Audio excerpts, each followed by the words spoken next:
No one came to the beach that day expecting a miracle.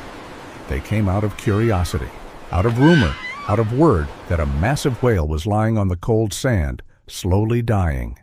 People said there was no hope, said nature sometimes only takes, never gives back. But in the middle of that noisy crowd, one young girl stood quietly still. And when she placed her hand on that giant body, what happened next didn't just shock everyone. It changed how they understood life, trust, and what true human strength really is. The morning at Cannon Beach had begun like any other. Gray sky, low tide, and the steady hush of waves folding onto wet sand. Mia Parker walked beside her mother, with her hands tucked into the sleeves of a borrowed jacket, her boots leaving small, uneven prints that the ocean erased almost immediately. They had come early to avoid the weekend crowd, hoping for quiet. What they found instead was a silence that felt wrong, stretched too tight, as if the beach itself were holding its breath. People were standing still up ahead, not strolling or talking, just staring. Some held phones in the air without speaking. Others had their hands over their mouths. Mia followed their line of sight and stopped so suddenly her mother nearly bumped into her. A dark shape lay ahead, impossibly large, half surrounded by shallow water.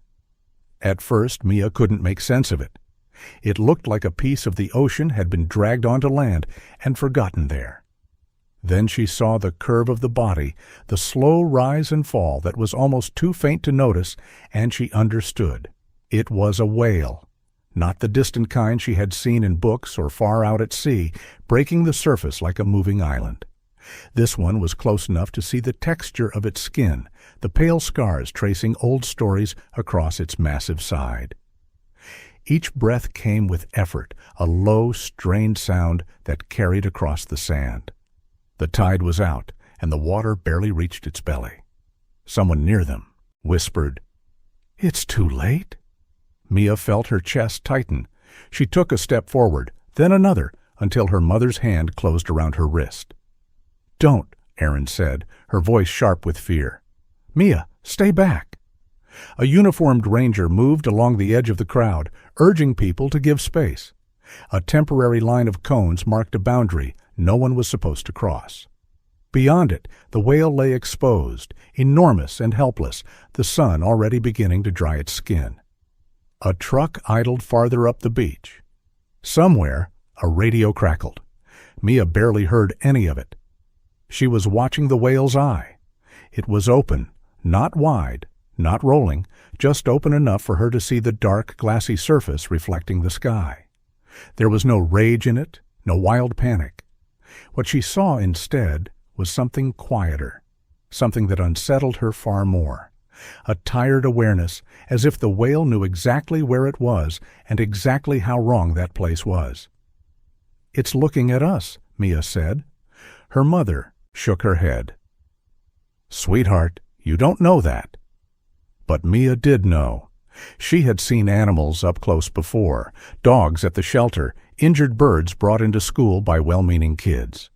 She recognized that look. It wasn't asking for help the way people asked. It wasn't dramatic. It was simply waiting. More people arrived, drawn by word of mouth and the glow of phone screens. The noise grew. Someone launched a small drone, its high whine cutting through the air. The whale's body shuddered in response, its tail twitching weakly in the shallow water. A ripple of alarm moved through the crowd. "Turn that thing off," someone yelled. Mia felt her mother pull her back again, but she leaned forward, unable to look away. As the whale shifted, sunlight caught something along its side, a long, faint mark running beneath the wet sheen of skin. It wasn't fresh blood. It looked older, pressed into the flesh, as if something had held tight there for a long time. "Mia?"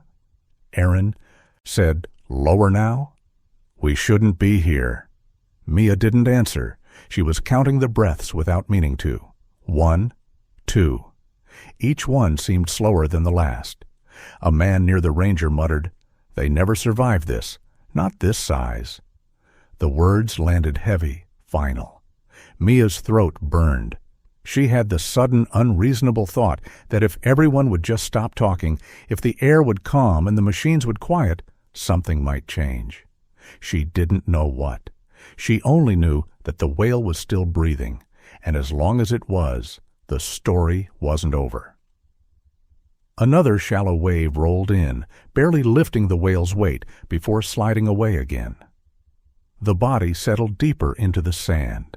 Mia squeezed her mother's hand, this time not to pull away, but to anchor herself. "Mom," she said softly, "it's still alive." Erin looked at the whale, then back at her daughter, her face pale. She didn't answer right away. Out on the open sand, the giant breathed. Again, slow, strained, unmistakably alive, and Mia felt a quiet certainty settle in her chest, heavy and unignorable. If nothing changed, it wouldn't be for long. By mid-morning, the beach no longer felt like a place people came to breathe. It felt like a scene people came to witness. The crowd thickened in slow waves, families with coffee cups, fishermen in rubber boots, tourists who had turned their cars around when they saw flashing lights. Some spoke in hushed voices as if they were in a church. Others talked too loud, trying to sound brave in front of something they couldn't control. Ranger Grant Hale moved with a steady, practiced urgency. He was a broad-shouldered man in a windbreaker with the county patch on the sleeve, his radio clipped to his chest, his jaw set like a door that wouldn't open. He had stretched caution tape between driftwood posts and orange cones, making a wide circle around the whale. Every few minutes he walked the line again, reminding people to stay back. "Folks, I need you behind the tape," he called, loud enough to carry but not so loud it turned into a fight. "This animal can injure you without meaning to. Give the responders room." Most people obeyed. A few didn't. The closer they got, the bigger the whale looked, and the bigger it looked, the more it stirred something in people. Pity, awe, even a strange kind of excitement. Phones rose like periscopes. Someone's flash went off. Mia saw the whale's tail twitch again, a weak reaction that still sent a small plume of water up like a warning. Erin kept Mia behind her, one hand firm on her daughter's shoulder. "You're not going any closer," she said, and this time Mia heard the tremble underneath the firmness. Erin wasn't only afraid for Mia. She was afraid of what it meant to stand so near something that massive and suffering. Afraid of being asked, by a child's eyes, to do something she couldn't fix. Mia didn't argue. She stood still and watched. A second vehicle arrived, tires hissing on wet sand. The side door opened, and a tall man stepped out carrying a hard case and a foldable stretcher-like platform that looked too small for the problem at hand. He moved quickly, scanning the whale with the focused expression of someone who had seen emergencies before and knew they could change in a heartbeat.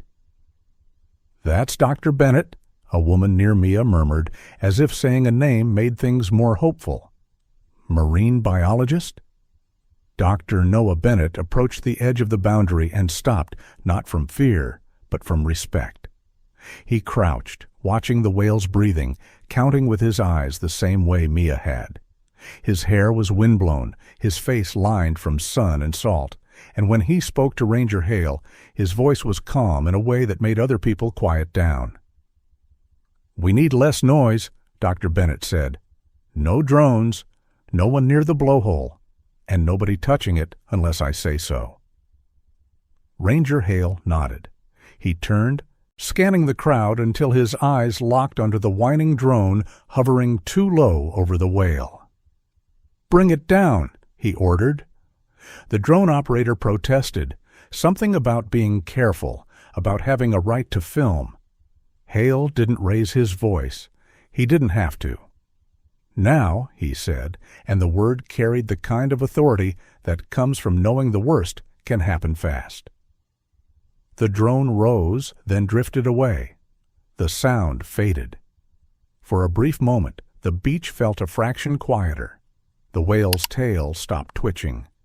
Dr. Bennett stepped closer, still outside the tape, and lifted a hand to shade his eyes as he studied the whale's flank. Mia saw him pause, his gaze narrowing at the long, pressed mark she had noticed earlier. He shifted position, angling as if to see how far it ran. Mia's heart kicked. She wanted to tell him. She wanted to point and say, "There, look there, it's not just sand."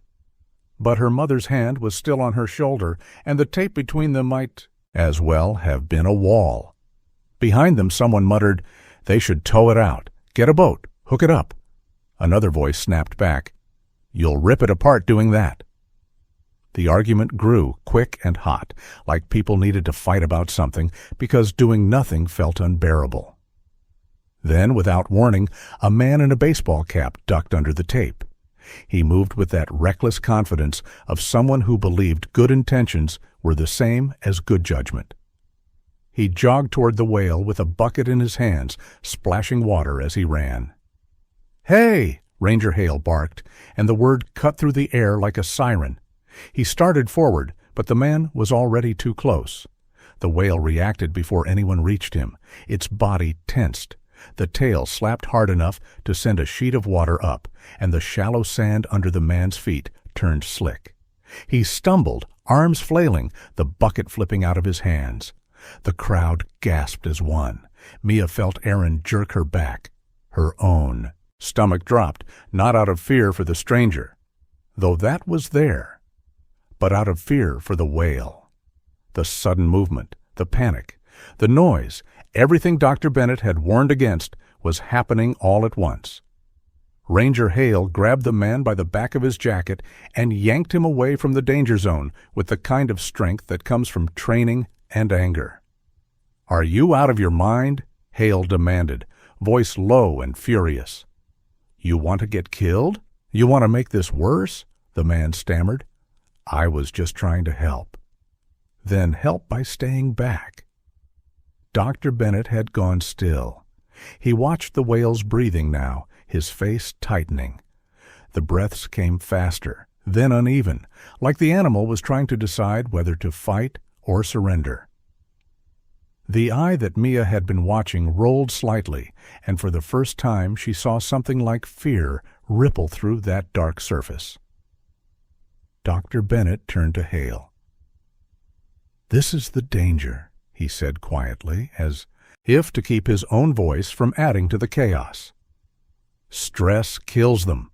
Shock kills them." Hale's mouth tightened. He faced the crowd, his body square, his hands out like a man holding back a flood. "Listen up," he said. "If anyone crosses that tape again, you're leaving. I don't care who you are." The crowd shifted, chastened. People lowered their phones. Someone whispered an apology to no one in particular. Mia stood frozen, her eyes still on the whale, watching its sides rise and fall. The breath slowed, but they didn't return to what they had been. The whale lay heavy in the sand, as if each minute was weighing it down. Aaron leaned close to Mia's ear. "See," she said softly, "it's not safe. People get hurt. Things go wrong." Mia swallowed. "Mom," she whispered back, "it got scared." Aaron didn't answer.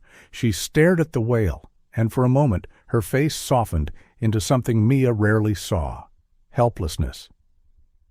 Dr. Bennett spoke again. This time to the responders gathering near him. "We stabilize," he said. "We keep the blowhole clear. We keep it cool. We wait for tide if we can. But if it's tangled or injured..." He didn't finish the sentence because everyone there knew what the end of that thought was.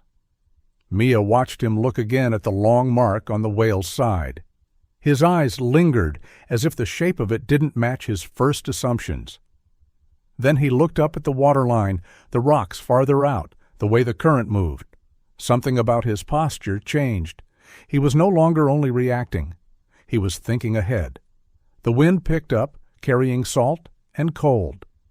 A gull cried overhead. The whale exhaled again, a low sound that felt less like breath and more like a warning that time was running out. Mia tightened her fingers around her mother's hand. She didn't know what she could do. She only knew that everyone was afraid to cross the line, and yet the whale was the one trapped inside it. And somewhere, in the back of her mind, a thought kept repeating, steady as the waves. If the whale could understand fear, then it could understand something else too.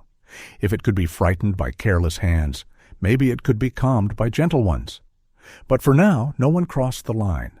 The sound had come hours earlier, long before the crowd and the tape and the arguments. Out beyond the headlands, where the water darkened and the swell rolled deeper, a dull odor, more felt than heard, had traveled through the hulls of a few small fishing boats. It wasn't sharp like an explosion, and it wasn't clean like thunder. It was the kind of sound that made men pause mid-task and look at one another without speaking, the way they did when the sea reminded them it could change its mind. One of those men had called it in. He said the water had foamed strangely afterward, and that a shadow had broken the surface where it didn't belong. By the time the report reached shore, the tide had already begun to slip away, dragging the ocean with it like a rug pulled too fast. Now, standing at the edge of the beach, Dr. Noah Bennett replayed that report in his head as he watched the whale struggle for breath. He didn't look back toward the trucks or the responders when he spoke. He kept his eyes on the animal, as if looking away might cause him to miss something important. "Natural strandings happen," he said quietly to Ranger Hale, "but this doesn't feel clean." Hale followed his gaze to the whale's side, where the skin bore that long, pressed mark. "You think it was hit?" "I think it was forced," Bennett replied. "Or held." Behind them, the beach buzzed again as a new wave of onlookers arrived. Someone with a bright jacket and a camera rig threaded through the people, narrating into a headset with the breathless energy of someone who had learned to speak in headlines. He crouched low, angling for a dramatic shot of the whale's eye. "Folks, this is unbelievable," the streamer said, his voice carrying. "We're looking at a full-grown whale stranded right here." "Turn that off," Hale snapped, already moving. The streamer raised a hand, smiling as if charm could outrun authority. "I'm not hurting anything. People deserve to see this." Before Hale could answer, the whale shuddered again. The movement was subtle, but unmistakable, a tightening through the massive body, a ripple that ran from head to tail. The eye rolled, showing a flash of pale that made Mia's stomach clench. Dr. Bennett lifted both hands. "Please," he said, louder now. "Lower your voices, all of you." Some listened, some didn't. The streamer kept talking, his words tumbling over one another, feeding off the tension like oxygen. Mia felt something cold slide down her spine. She stepped closer to the tape without realizing it, her eyes drawn not to the whale's head this time, but to the waterline along its body. The tide lapped and withdrew, lapped and withdrew, each time leaving behind a thin lace of foam. On one of those retreats, she saw it again. A glint beneath the surface. Not sunlight alone. Sunlight moved differently, but a straight, stubborn line that didn't belong to the ocean. It flashed and vanished as the water returned, then flashed again, closer to the whale's flank. "Mia?" Aaron warned, sensing her daughter's forward lean. "I see something," Mia said, barely louder than the wind. Aaron followed her gaze, but the water had already covered it again. "Sweetheart, you're seeing reflections." Mia shook her head. She knew reflections. This wasn't that. The line was too steady, too deliberate. It held its place, even as the water moved around it. Dr. Bennett stepped closer to the boundary, crouching to get a lower angle. His eyes traced the pressed mark along the whale's side, then followed it toward the water. He waited, patient, until the next small wave slid away. There it was. He inhaled sharply. Not enough for the crowd to hear, but enough for Hale to notice. "You see it?" Hale said. "I see something," Bennett replied, "and I don't like where it leads." The streamer had moved again, edging closer despite Hale's earlier warning. He leaned in for a tighter shot just as the whale exhaled hard, a sudden burst of air and spray that startled everyone nearby. The streamer flinched, lost his footing, and cursed loudly as he scrambled back. "That's it," Hale said, his voice iron. He stepped between the streamer and the tape. "You're done. Step away." The streamer protested, his voice rising, but the moment had shifted. People were no longer entertained. They were uneasy. The whale's breathing had turned erratic again, faster now, as if the stress were stacking up inside its massive chest. Dr. Bennett turned back to the responders. "We need to reduce stimulation immediately," he said. "Shade, water on the skin, not the head. And we need eyes on whatever that is under there." "How?" someone asked. "We can't get close." Bennett hesitated. He looked at the water, the rocks farther out, the way the current tugged at unseen things. "Carefully," he said, "and only when it's calm." Another wave pulled back, and the line beneath the surface flashed once more. This time Mia saw where it disappeared, downward, toward the darker water, where rocks waited like teeth. Her heart began to pound. She tugged gently at her mother's sleeve. "Mom," she whispered, urgency sharpening her voice. "There's a rope, or a wire. It's holding it." Aaron frowned, torn between instinct and disbelief. "Mia!" "I saw it," Mia insisted. "Every time the water goes back." Aaron looked toward Dr. Bennett, then back at her daughter. She saw not panic in Mia's face, but focus, the kind that frightened her more than fear ever had. At the edge of the water, the whale shifted again, a low groan, vibrating through the sand. The sound carried differently now, less like a warning, more like exhaustion. Dr. Bennett straightened slowly. His expression had changed. Where there had been cautious assessment, there was now concern edged with urgency. "This isn't just a waiting game," he said to Hale. "If it's tethered, every wave is working against us." Hale nodded, already reaching for his radio. "I'll clear more space." As the ranger moved, the crowd fell back another step, as if the beach itself were pushing them away. The streamer finally retreated, muttering into his mic as he went. Mia watched the water and waited for the next retreat of foam. When it came, the line glinted once more, undeniable now. The whale breathed again, shallow and strained. Mia wrapped her arms around herself, cold and certain all at once. Something beneath the surface was holding the giant there, and until it was found, no amount of waiting would save it. And time, she could feel, was slipping out with the tide. The beach shifted into a different kind of tension, the sort that crept along the skin rather than crashing all at once. People sensed that something was wrong beneath the surface, even if they couldn't name it. Conversations lowered, then rose again in sharp bursts, like sparks catching dry grass.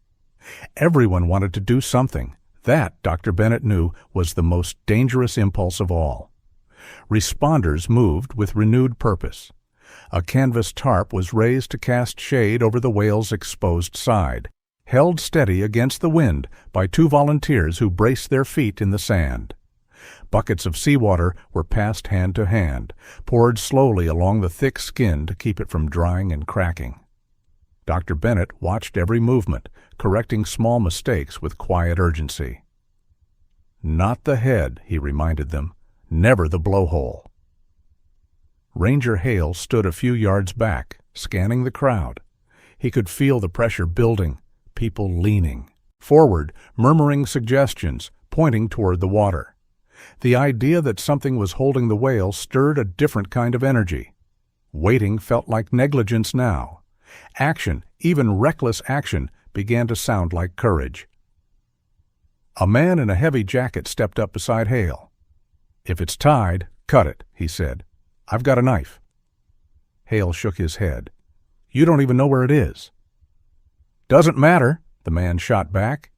"Every minute we waste, every wrong move kills it," Hale said, his voice flat. The man scoffed and turned away, frustration written across his shoulders. A few others nodded in agreement with him. Mia watched their faces, saw the way good intentions twisted into impatience. She thought of the line under the water, invisible to most of them, tightening with every pull of the tide. Dr. Bennett crouched again, studying the whale's flank. The animal's breathing had steadied slightly after the drone left, but it still came shallow and uneven. Sweat, condensation, really, beaded on the dark skin under the tarp. Bennett wiped his brow and glanced toward the waterline, waiting for another glimpse. Before it came, a shout rose from the left. "Hey, move!" A woman had ducked under the tape, her arms full of towels and bottles. She hurried toward the whale with the determined expression of someone who had decided that rules were a luxury for other people. "I've got water," she called. "Let me help." "Ma'am, stop," Hale barked, already moving. She didn't hear him, or pretended not to. She splashed water high up on the whale's side, too close to the head. The sudden cold spray hit sensitive skin. The whale reacted instantly. Its body jerked hard, a powerful reflex born of fear. The tail slapped down into the shallows with a force that knocked the woman off her feet. She screamed as she fell backward, water surging around her legs. For one terrifying second, Mia thought the whale was going to roll.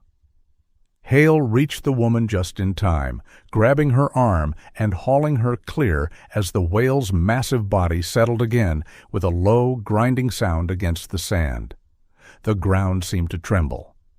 The crowd cried out as one.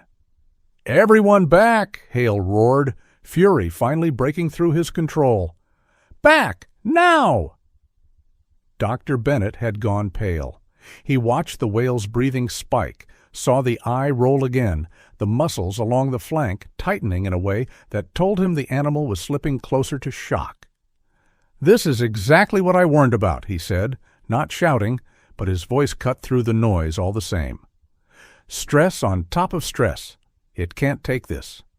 The woman sobbed, shaken, insisting she only wanted to help. Hale guided her away without answering. The crowd fell back several steps, chastened now, fear replacing urgency. Mia clutched her mother's hand, her own heart pounding. She had felt the power of that movement, even from where she stood. It wasn't anger. It was panic. Dr. Bennett straightened and addressed the responders. "We pause," he said firmly. "Everyone freezes. No more rushing." Someone protested. "But if it's tied—" "If it's tied," Bennett interrupted, "then cutting blindly will make it fight. And if it fights, it dies." Silence followed. Not perfect silence. There were still waves, wind, distant gulls, but the human noise dropped away. Even the crowd seemed to understand. Finally, that noise itself was a threat. Mia stared at the whale's side, at the faint line beneath the skin that seemed to pulse with every breath. She could almost feel it pulling, tightening somewhere out of sight. The thought made her chest ache. She tugged gently on her mother's sleeve. "Mom," she whispered, her voice shaking now. "They're scaring it." Erin nodded, her eyes fixed on the whale. "I know." "No," Mia said. "I mean, it's scared of us." Erin swallowed. She had no answer for that. Dr. Bennett walked a few steps away from the group toward the water's edge, careful not to cross the line. He waited until the next small wave slid back. When it did, the glint appeared again, brief but unmistakable. His jaw tightened. Ranger Hale joined him. "Tell me straight," he said. "How bad is it?" Bennett didn't look away from the water. "If that line is what I think it is," he said, "every surge is pulling it tighter. We're not just racing the tide. We're racing panic." Hale exhaled slowly. "And if we do nothing?" Bennett's voice dropped. "Then this becomes a lesson instead of a rescue." The words hung heavy between them. Behind the tape, Mia watched the two men, saw the weight in their posture. She felt something rise in her throat, hot and helpless. Everyone was afraid of crossing the line. Everyone was afraid of doing the wrong thing. But doing nothing, she realized, was also a choice. The whale breathed again, shallow and strained, its massive body pinned between sand and sea. The crowd stood back now, subdued, waiting for someone else to decide. And as the tide continued its slow retreat, the wrong kind of help had made one thing painfully clear. Whatever saved the whale would not come from force or haste. It would have to come from something else entirely. The man arrived without urgency, which was the first thing that made Dr. Bennett notice him. He parked well back from the beach and walked the rest of the way, hands in the pockets of a weathered jacket, eyes scanning the shoreline rather than the crowd. He moved like someone who had learned long ago that the ocean did not respond to panic. His name was Caleb Ross. He stopped beside the outer edge of the responders and stood there for a moment, watching. Not the whale's head, not the people. He watched the water itself, the way it pulled, the way it hesitated, the way it slid back over the sand as if reluctant to leave. When the next wave withdrew, his gaze sharpened. "There," he said quietly. Dr. Bennett followed the line of his sight and saw the faint glint again, just for a second. When he looked back, the man was crouching now, hands braced on his knees. "You see it too," Bennett said. Caleb nodded once. "I've seen that mark before," he replied. His voice was rough, worn thin by years of wind and salt. "Not on a beach? On boats? On animals that didn't make it?" Ranger Hale stepped closer. "Who are you?" "Used to work offshore," Caleb said. "Salvage. Rescue when it went bad." He straightened and opened the back of his jacket just enough to show a heavy, rust-flecked tool clipped to his belt. A cutter, thick-jawed and blunt-nosed, the kind meant for steel cable rather than rope. "I carry this because sometimes you don't get a second chance." Bennett's eyes flicked to the tool, then back to the whale. "You think it's tethered?" "I think it's being pulled every time the E." "Water moves," Caleb said. "That line under the surface? It's not floating free. It's anchored to something solid. Rock, maybe? Or old debris. Every surge tightens it a little more." Bennett felt a chill that had nothing to do with the wind. "That would explain the panic responses." "And the mark," Caleb added. "Pressure over time." Behind them, the crowd murmured again, sensing a shift. Mia watched the three men from behind the tape, her eyes fixed on the cutter at Caleb's hip. Something about the way he spoke, plain, unembellished, felt different from the arguments she had heard all morning. She tugged at her mother's sleeve. "Mom," she whispered, "that's the man." Aaron frowned. "The man for what?" "For the rope," Mia said. "He knows."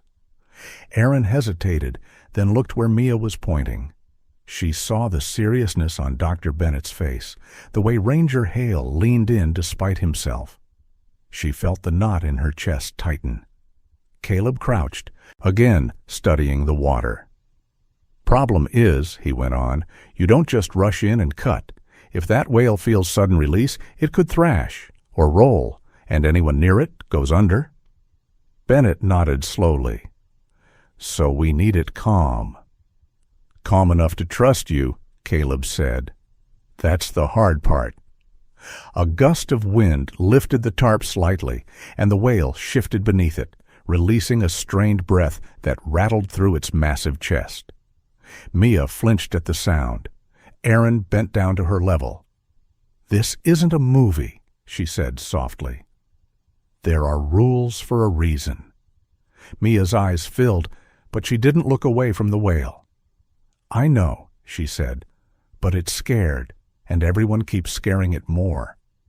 Aaron had no answer ready this time. She watched the whale, the men, the distance between them all. Dr. Bennett turned back to Caleb.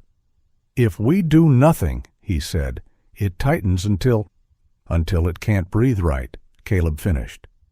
"Or until it tears itself trying. Ranger Hale ran a hand over his face. "You're asking me to let someone near it." "I'm asking you to let the right moment happen," Caleb said, "and not ruin it when it does." Hale looked out at the whale, then at the crowd, then back at the child standing just behind the tape, her face pale and intent. He saw something there that unsettled him, not recklessness, but resolve. Mia stepped forward as far as the tape allowed. "It's not angry," she said, her voice small but clear. "It just doesn't want to be hurt." The men turned. Aaron's breath caught. "Mia," she warned. Dr. Bennett studied the girl for a long second. "What makes you say that?" Mia swallowed. "Because when people shout, it panics. When it's quiet, it breathes better." Caleb watched her with new interest. "She's right," he said. "Animals read intention better than words." Aaron felt her heart pound. "She's 10, she said sharply. "She's not going anywhere near it." "No one said she was," Hale replied, though his tone had softened. Caleb clipped the cutter back into place. "For now," he said, "we wait. We quiet things down. We watch the water. And when the tide or the moment gives us a window, we take it." "And if we miss it?" Bennett asked. Caleb's jaw tightened.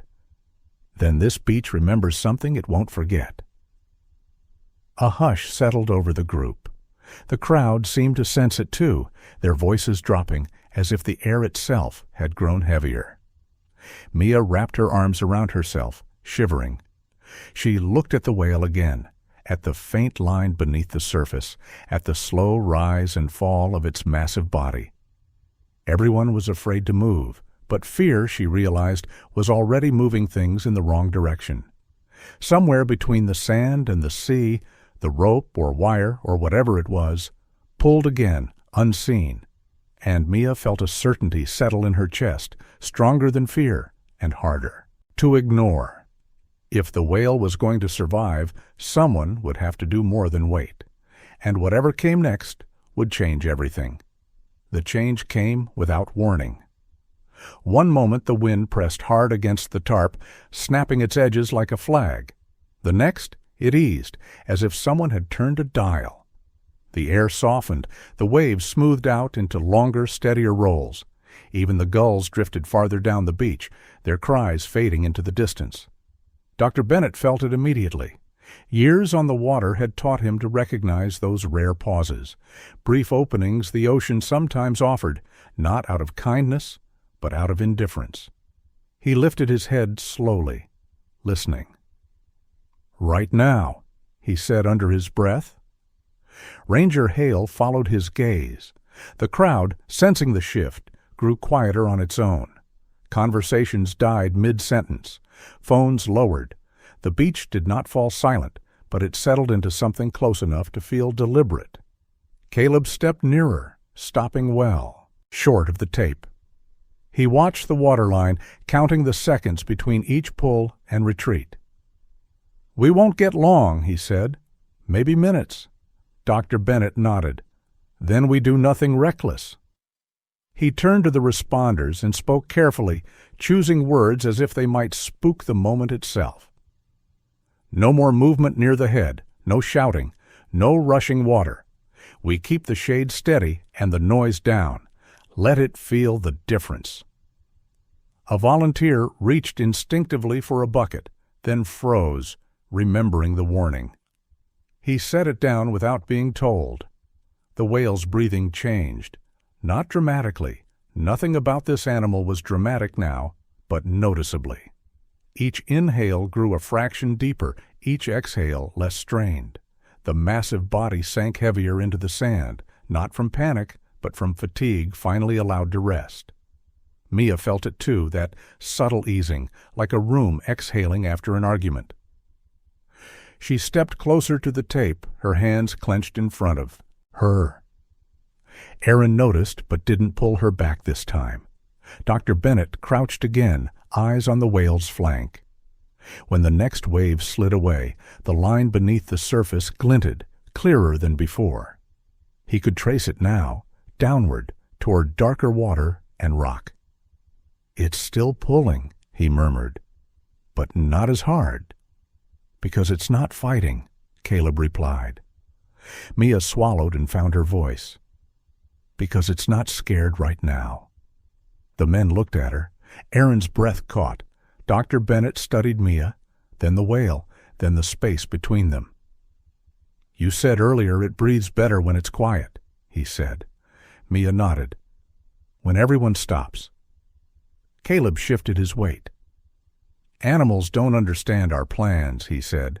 "They understand pressure and the absence of it." Dr. Bennett straightened slowly. He felt the weight of the crowd, the responsibility pressing on him from every direction.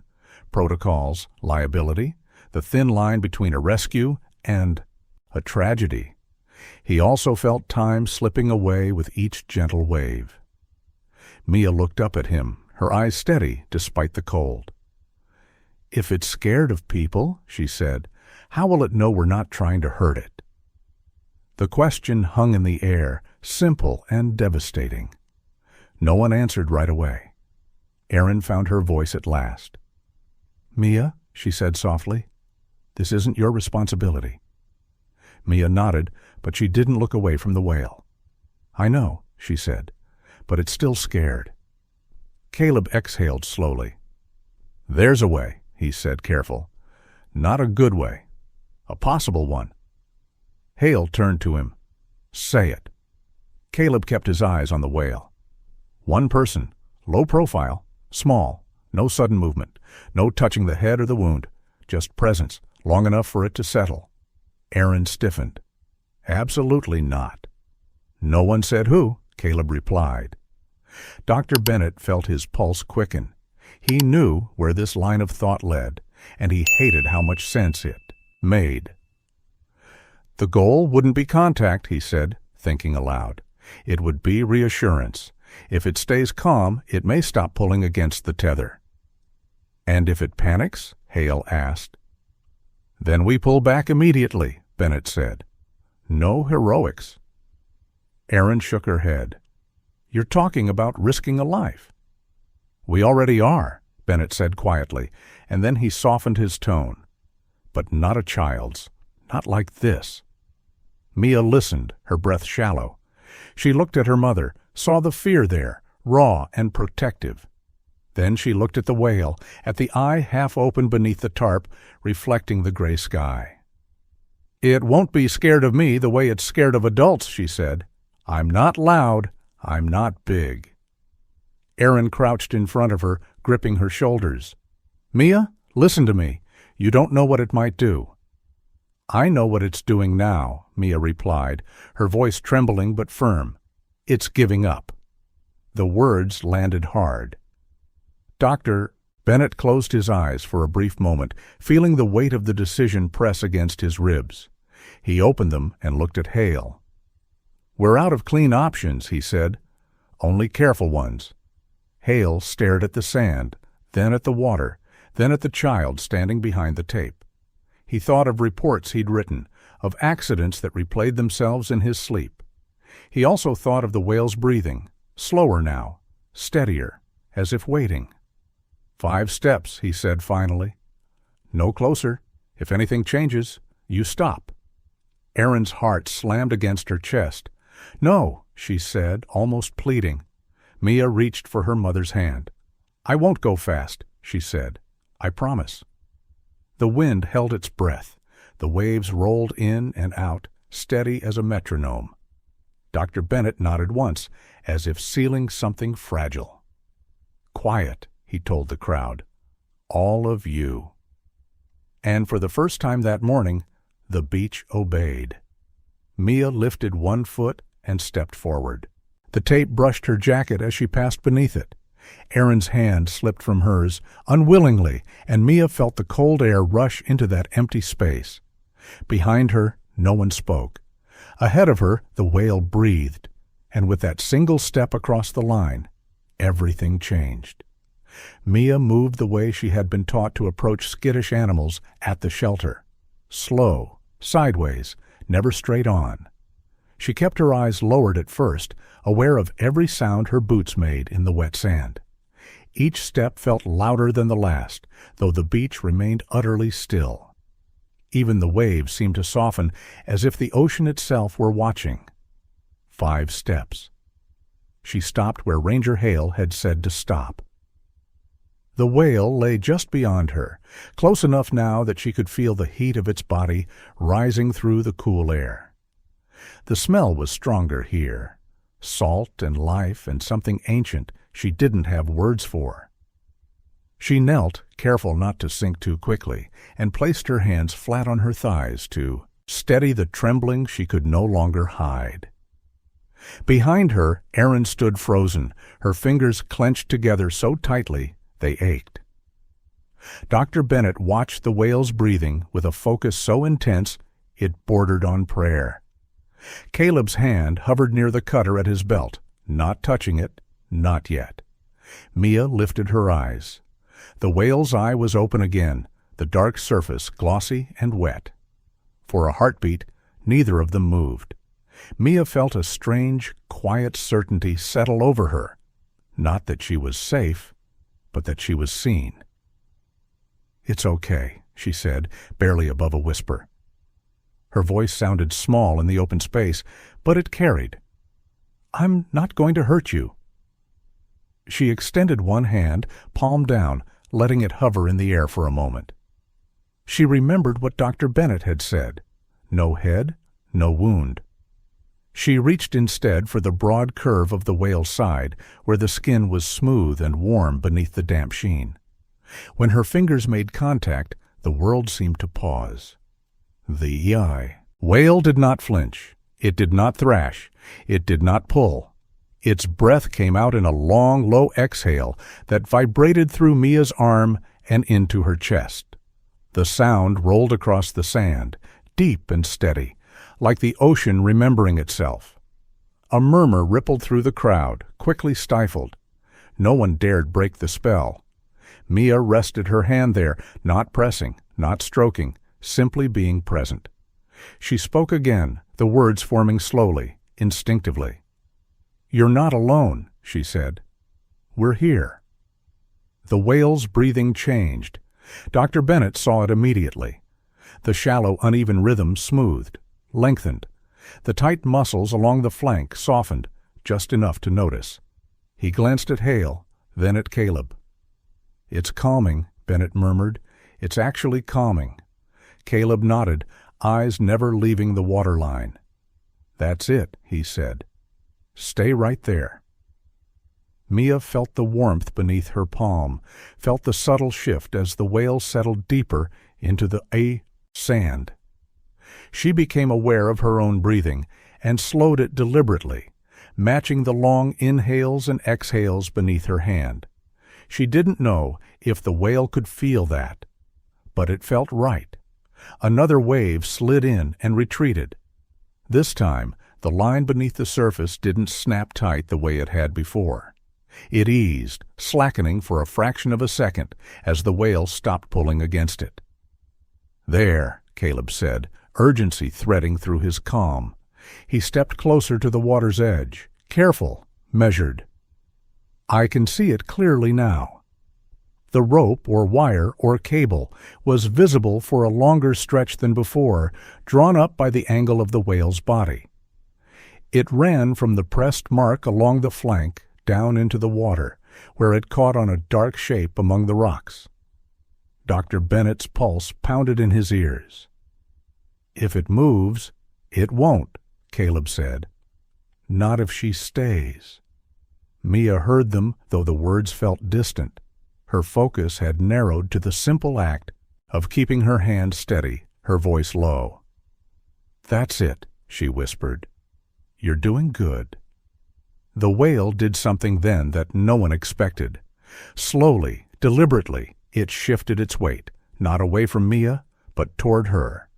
The massive body rolled just enough to lift the vey of water along its side, exposing more of the tether. The movement was controlled, careful, as if guided by intention rather than reflex. A collective gasp rose and died in the same breath. Dr. Bennett stared, stunned. It's adjusting itself. It's helping, Caleb said, awe breaking through his rough voice. It's showing us. With the tether now partially clear, Caleb waded a step into the shallows, timing his movement with the whale's breathing. The water tugged at his boots, cold and insistent. He raised the cutter, positioning himself with painstaking care. "Not yet," Bennett said softly. "Wait for the next exhale." Mia felt the vibration beneath her hand as the whale breathed in, then out, long, deep, trusting. Caleb moved. The cutter closed around the line with a dull metallic snap. For a split second, nothing happened. Then the tension released with a soft, sudden give, like a breath finally let out after being held too long. The line fell away into the water, slack and harmless. The whale shuddered, not in panic, but in relief. Its body trembled once, then stilled. The breathing remained steady. For a moment, no one moved. No one spoke. The beach seemed suspended between past and future, the air thick with disbelief. Dr. Bennett exhaled shakily. "It worked," he said, the words barely containing the emotion behind them. Mia kept her hand where it was, tears blurring her vision. "You're free," she whispered, though she wasn't sure who she meant it for. The whale shifted again, this time lifting its massive head slightly, enough for its eye to turn toward Mia. The dark surface caught the light, reflecting her small figure against the vastness of its body. They held that gaze for a heartbeat that felt like forever. Then, gently, the whale lowered its head back to the sand, conserving strength. Caleb stepped back out of the water, his hands shaking now that the danger had passed. He clipped the cutter back onto his belt, swallowing hard. "That," he said quietly, "is something I'll never forget." Dr. Bennett wiped his eyes with the back of his hand, unashamed. "Neither will I." Behind the tape, Erin sank to her knees, one hand over her mouth, the other pressed to her chest as if to keep her heart from breaking open. She watched her daughter kneeling beside a creature larger than any fear she had ever known, and understood that something irreversible had just happened. The tether was gone, the pressure released, but the rescue was not yet complete. The whale was free. Now it had to choose to go, and the entire beach waited to see what that choice would be. For a long moment after the tether fell away, nothing happened. The whale lay where it was, vast and unmoving, its body pressed into the sand as if the beach itself were holding it in place. The waves continued their patient rhythm, sliding in and retreating again, leaving thin veils of foam that dissolved almost as soon as they appeared. The sky remained gray and low, unchanged by what had just occurred. Dr. Bennett was the first to speak, though his voice barely rose above a breath. "We don't rush," he said. "This part matters." Mia stayed kneeling, her hand still resting against the whale's side. She could feel the difference now. The tension that had lived beneath the skin was gone, replaced by something heavier but calmer, like a deep fatigue finally allowed to surface. The whale's breathing was slow and full, each exhale steady enough to feel like a promise. Ranger Hale raised his hand toward the crowd. No one needed to be told. People stepped back on their own, widening the circle until the beach. Around the whale felt open and spacious again. Phones stayed down. Voices stayed low. Even the children seemed to sense that this moment didn't belong to noise. "The tide's turning," Caleb said, watching the water with practiced eyes. "Not strong yet, but it's coming back." Dr. Bennett nodded. "If it's going to move, it'll be with the water, not before."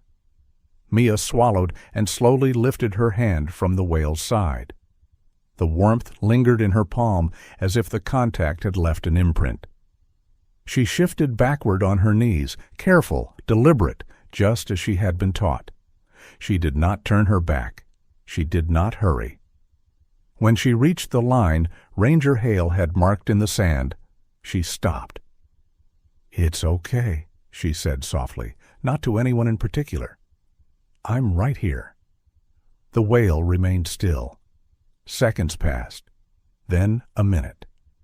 The crowd held its breath again, not in fear this time, but in anticipation. Erin stood with her arms wrapped around herself, every instinct screaming for her daughter to be farther away, safer. But she did not move. She had seen what moving too fast could do.